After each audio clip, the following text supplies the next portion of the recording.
Camp de vacances rime souvent avec guimauve et canot camping, mais au camp en chanson, ce sont plutôt les paroles des campeurs qui riment. Le camp existe en fait depuis 2001. En même temps qu'il y a eu la reconstruction du théâtre de la Vieille Forge, il y a eu des grosses rénovations et le camp a vécu sa première saison à l'été 2001. On trouve des camps musicaux dans plusieurs régions au Québec, mais le concept du camp en chanson de Petite-Vallée est unique. On accueille de très petits groupes à la fois pour des séjours uniquement axés vers l'univers du chant.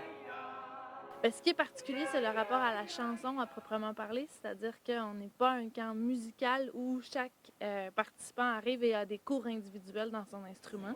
Nous, on a voulu créer un événement qui est rassembleur et qui fait que les jeunes sont appelés à chanter ensemble plutôt que l'un contre l'autre. Une atmosphère qui nourrit l'inspiration.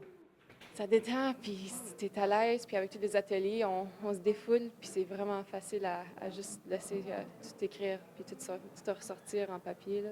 Tu sais, de s'unir ensemble puis de faire de la musique en groupe ou de se ressourcer comme à quelque part dans les montagnes, près de la rivière. Tu sais, vraiment, là, ils peuvent vivre une autre expérience. Un contexte idyllique toutefois menacé.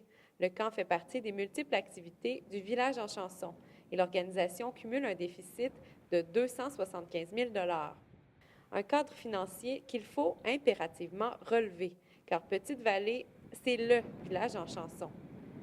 Selon Mathilde Côté, l'institution contribue à la relation particulière entre les Gaspésiens et la musique. La Gaspésie devient comme le berceau des gardiens de quelque chose au niveau de la chanson.